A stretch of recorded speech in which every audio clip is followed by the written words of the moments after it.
Caitlin Clark's entry into the W. It was awesome that more people were watching and more people were interested. It also meant talking heads who didn't know the game, weren't watching the games, and certainly didn't understand the intersectionality of women's sports. The attention is great, the investment is great, but what comes with that is an expectation that will suddenly turn women's sports into the same as men's. And there's a real gift in it not being the same. That's Sarah Spain, longtime journalist, ESPN host, and the voice behind the podcast Good Game with Sarah Spain. On today's show, Sarah and I talk through some of the biggest questions in sports business right now. Are big sports dynasties a positive or a negative? Can the WNBA sustain its surge in popularity, especially with Caitlin Clark out injured? Is marketing holding back the NWSL? Plus, is everyone confused about ESPN's new streaming service? Will a pending legal settlement reshape everything about college sports? And do sports analogies really apply to business? The clock is ticking, so let's get to it. I'm Bob Safian, and this is Rapid Response.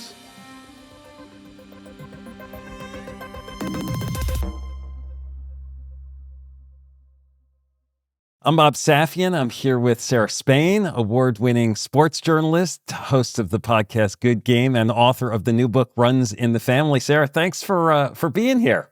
Thanks for having me. Your podcast Good Game focuses on women's sports. The WNBA recently tipped off its new season, just as the NBA Finals starts this week. Strong playoff ratings for the men this year. Is it good or bad for the WNBA, the overlapping? Like, does it steal the thunder, so to speak, from the WNBA or sort of set things up?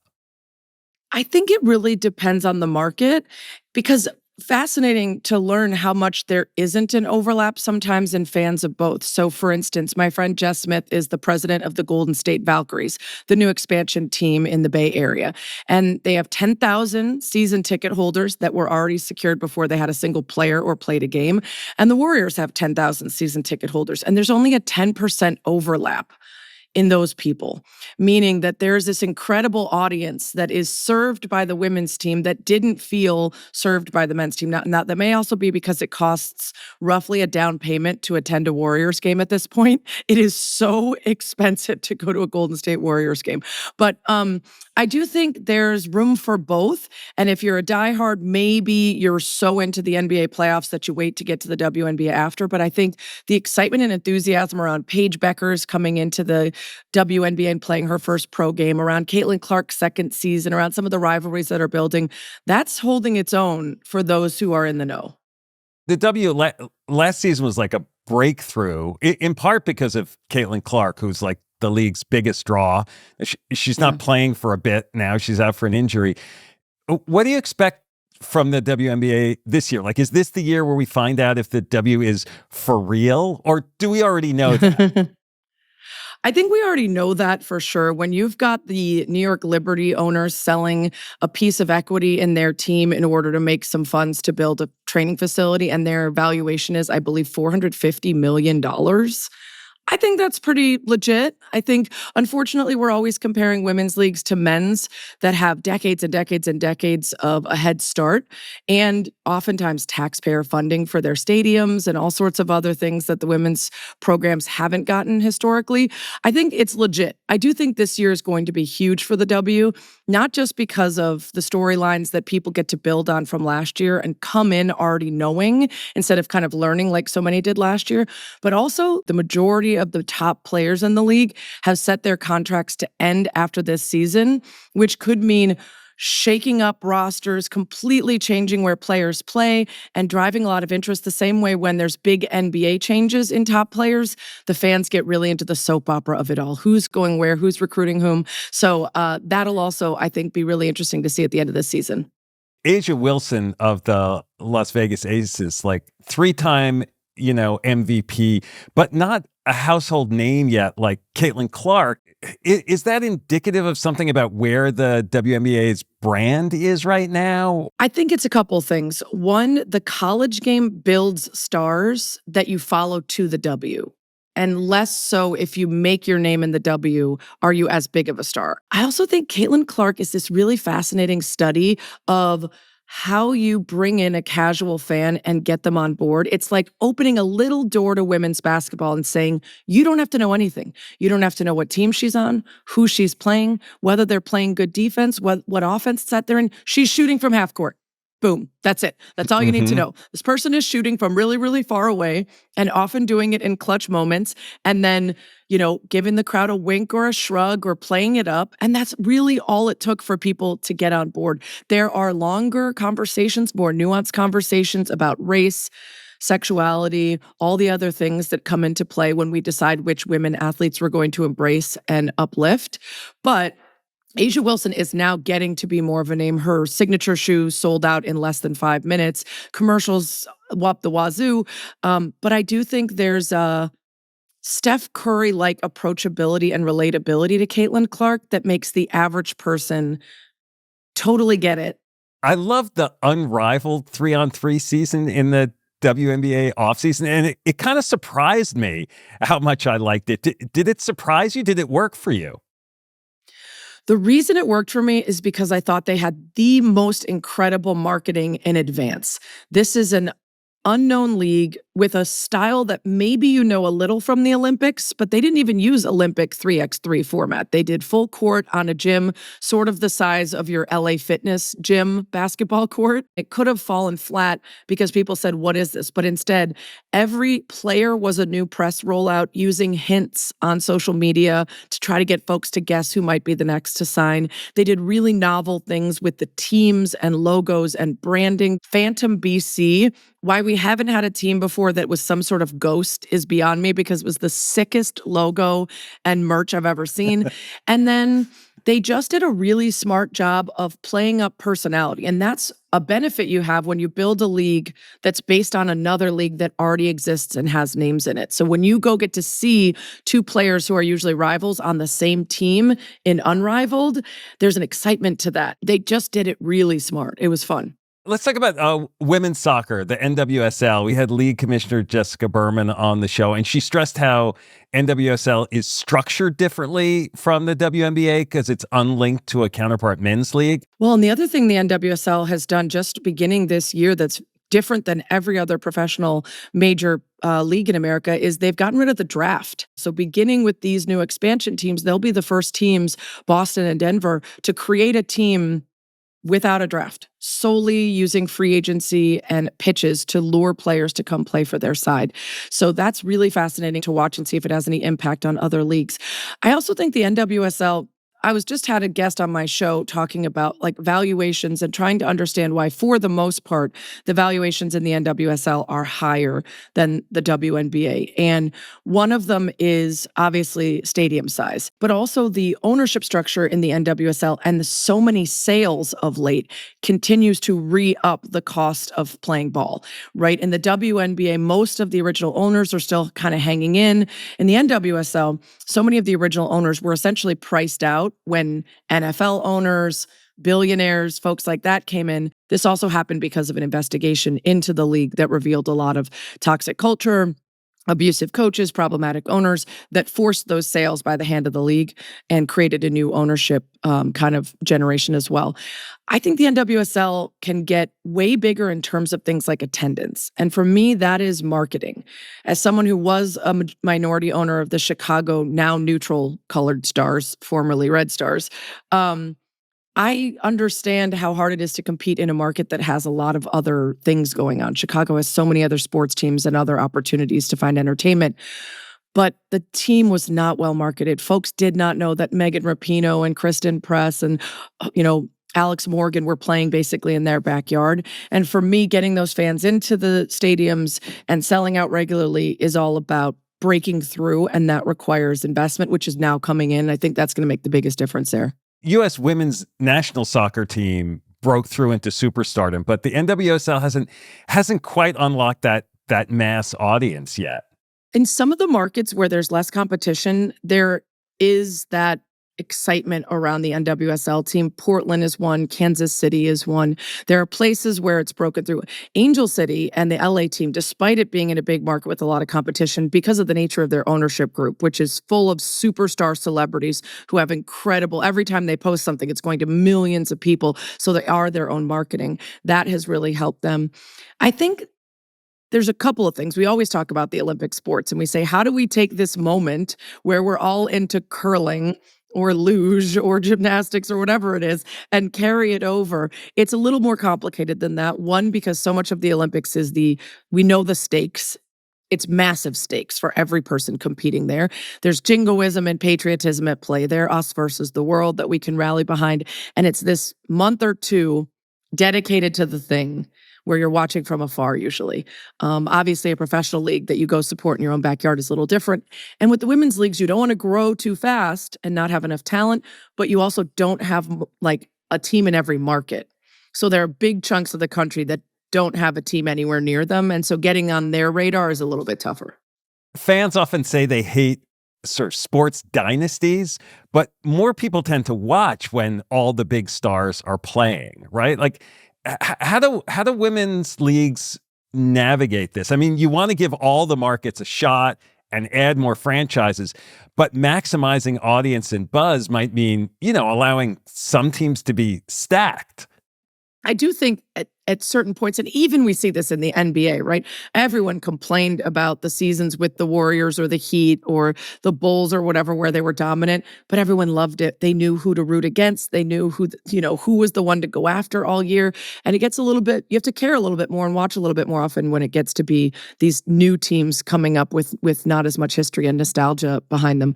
I think on the women's side, yes, there are, for a while in soccer, for instance, they tried to encourage hometown players. So essentially, a team that was trying to get its hometown player had better odds or a better contract opportunity because they thought if fans already knew them from the college they went to or the place they grew up, they might be more interested in watching them. So they aren't doing that anymore. And I think there is an ability more to draw interest from all over. But you look at something like the New York Liberty, pretty stacked team.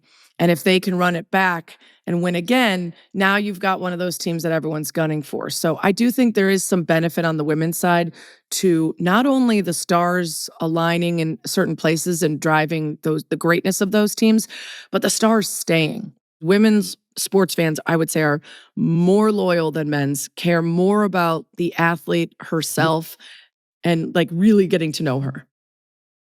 So they're more attuned to the player in some ways than to the team. Well, and I think also like women's sports are very competitive. You still want your team to win, but it's a little bit more of the I hope both teams have fun or but I really like that person on that team too, because I think there's such a feeling of empowerment for women watching other women be great that yeah, there's going to be a couple players you hate. It's just not the same for me and for many others as watching men's sports, where yes, root for my team, everybody else kick rocks. On the women's side, there's just so many great people that you want to see succeed, and you feel more empathetic to everybody else. As women's pro sports becomes more successful, do you worry that it's going to take on some of the toxic qualities of men's pro sports? More aggressive media conversations, bad behavior off the court or off the field. How much is that a looming question that these women's leagues have to sort of grapple with or maybe redefine? Very much. Very much. And actually, we saw it last year with Caitlin Clark's entry into the W. It was awesome that more people were watching and more people were interested. It also meant talking heads who didn't know the game, weren't watching the games, and certainly didn't understand the intersectionality of women's sports and how it intersects with race, sexuality, homophobia, misogyny, all those things. And they created damaging and toxic conversations that were actually dangerous to players. There were multiple incidents of players being sent their addresses and I'm going to find you, or people showing up in the places the players were and feeling like they were endangered. Breanna Stewart's wife actually got threats. So I think the attention is great, the investment is great, but what comes with that is an expectation that will suddenly turn women's sports into the same as men's. And there's a real gift in it not being the same. There's a real joy in the space feeling different than men's. And I named my show Good Game with Sarah Spain because I wanted to name it The Good Place with Sarah Spain, but that's a TV show and it would be hard for people to distinguish and find when they looked for it online. But that's how I feel about going to a women's professional sporting event. It's the good place. It is incredibly diverse. It is incredibly kind. Everyone's rooting for their team and they're very competitive, but there's not fist fights. People aren't getting hammered and falling down the stands on each other.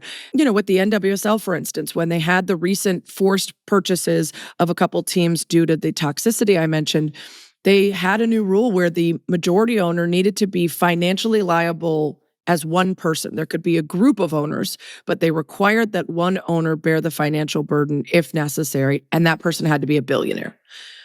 That meant that these large groups of women who have a lot of money but aren't billionaires were kind of shut out. And it inevitably meant that once again, we were returning to ownership groups where it was going to be most likely a middle-aged white guy that owned it.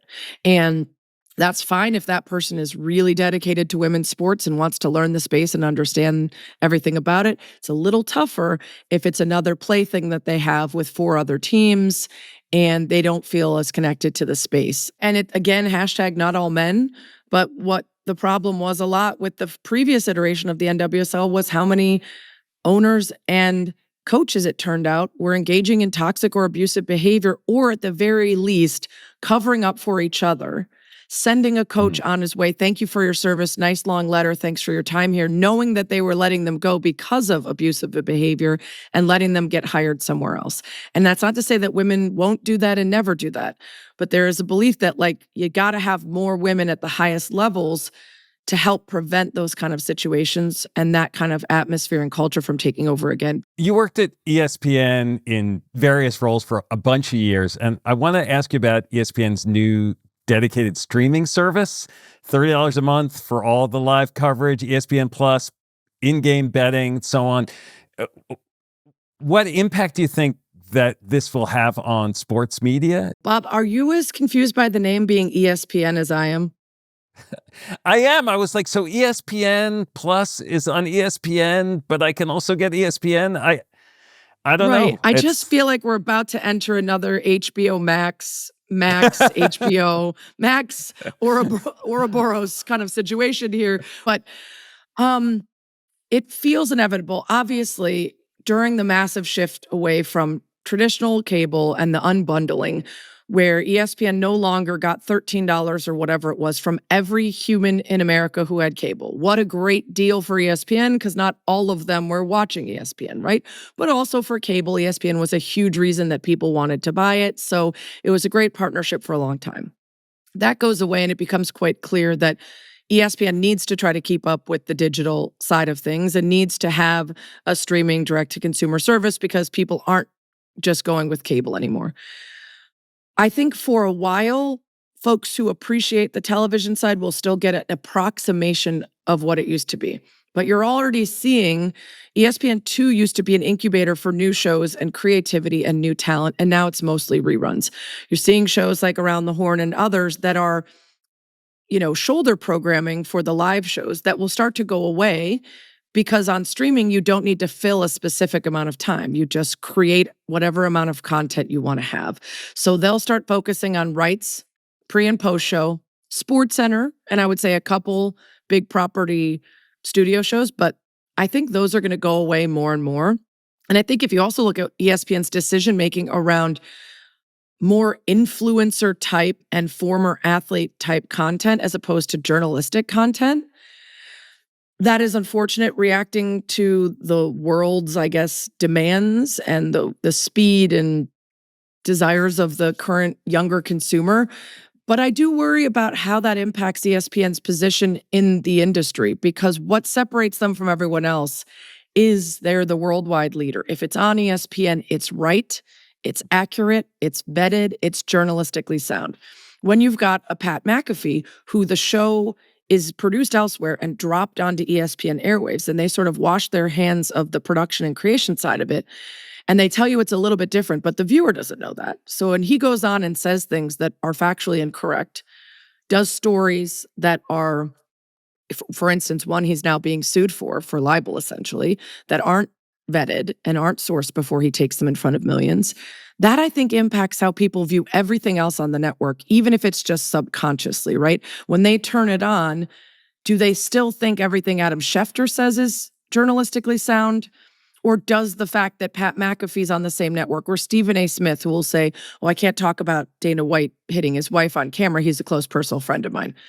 That's not how journalism works, right? And so when that starts to blur the lines, does the rest of what's coming out on that network get harmed by it? And does it then prevent them from being separated from the pack in a way that they used to be? I don't know. I'm not in charge. It's above my pay grade. From my point of view, yes. And that concerns me.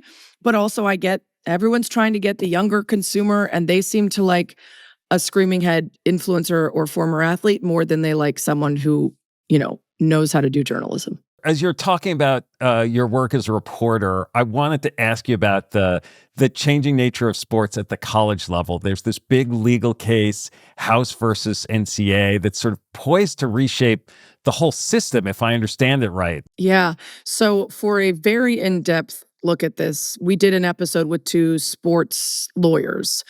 The basic gist of it is essentially that this idea that the athletes were amateurs, and that's why they weren't being paid while the schools were making millions off of them, didn't fly anymore.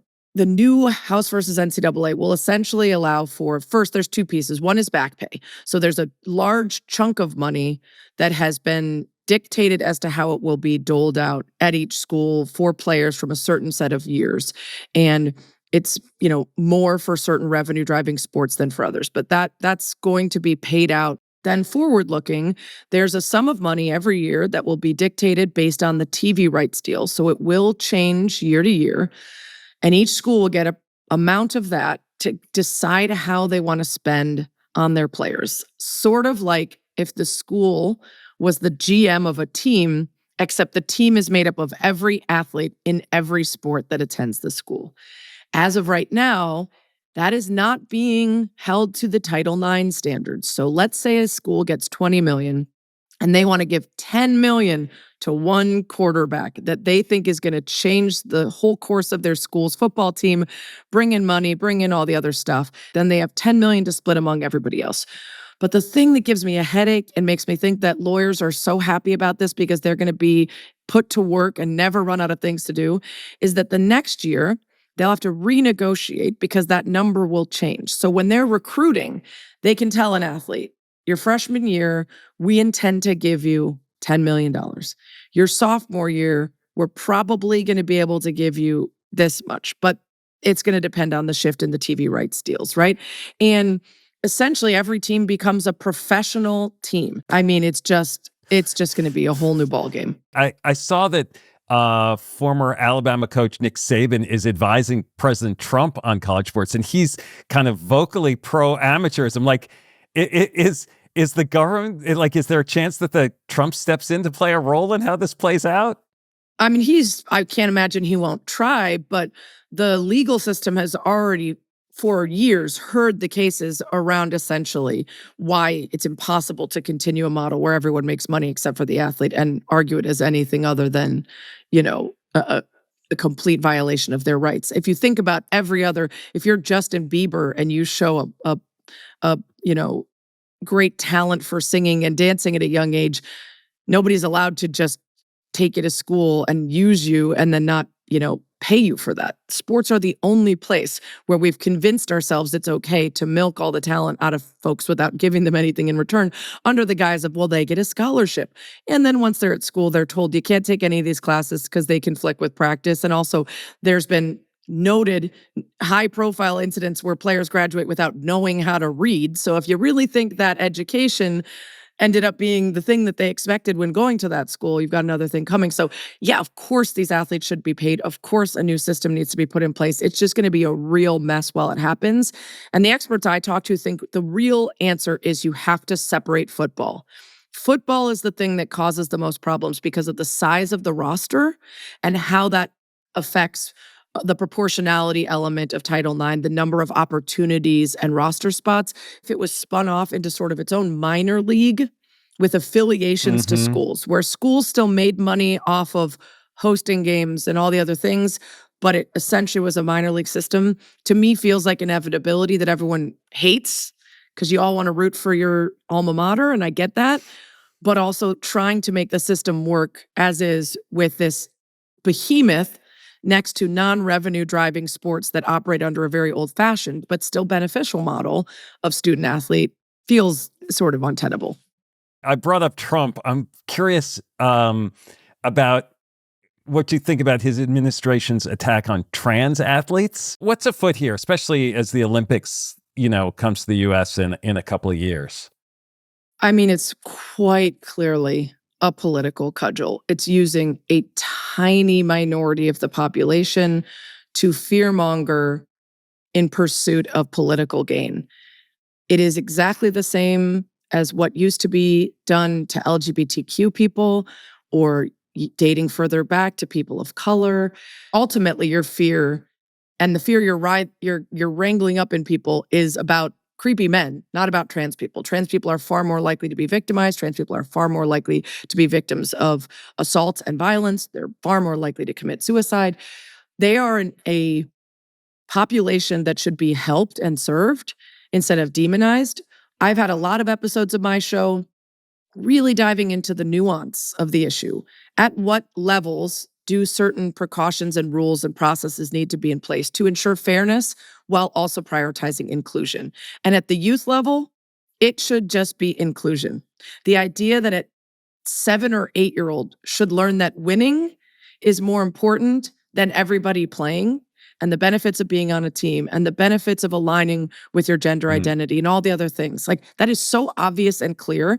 And the idea that Trump's executive order and his intentions apply all the way down to the very youngest preschoolers is so ridiculous. His executive order also incorrectly identified the way that gonads develop and the way sexes develop. It was so scientifically wrong that it made clear that the people making these laws don't even understand the sex and gender binary, which is infuriating. I think at the collegiate and professional and Olympic level, there are ways to put into place guardrails that still protect the integrity of the sport and the fairness.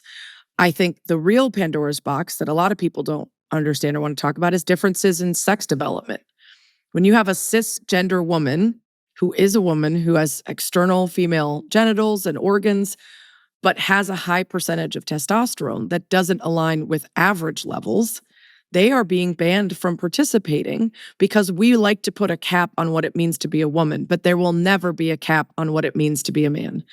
Every time men get bigger, stronger, faster, we marvel at them. And when women get bigger, stronger, faster, we call them a man or we try to limit them and prevent them from competing.